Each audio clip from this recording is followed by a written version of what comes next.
was a deep blue. You know what I'm saying? The water became almost like a greenish color, right? But like a clear emerald green, sparkling like a magical type of green, right? He speaks about how he looked down and saw animals that he thought was long extinct, like the saber-toothed tiger. He saw tigers, and they like, hold on, them not tigers, those are saber-toothed tigers. He saw what he thought was elephants, and then as he looked closer from his plane, like, hold on, those are not elephants, those are woolly mammals. Who they now keep in mind, they taught us in American history that these animals was extinct years ago. So Admiral Byrd going crazy in a motherfucking for motherfucking blame. Hold on, am I tripping? What the hell? Why am I seeing saber-toothed tigers and woolly mammals, and why is water green as opposed to blue? And you know what I'm saying? And why is my compass? Remember they was using the compass.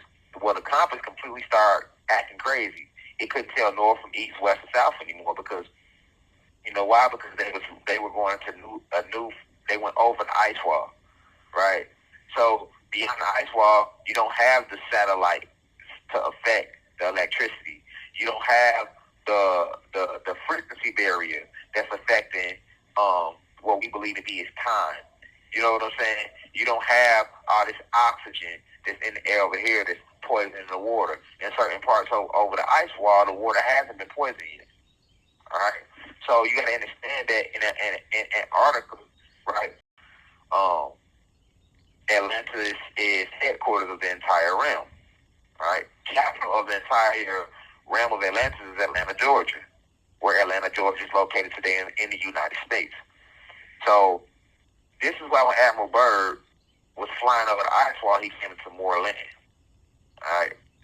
So he came into Moorland and he seen not just animals, he seen animals, the water changed, the sky changed. He seen plant life and fauna that was different. He described it to be more beautiful, more robust. Everything looked more healthier.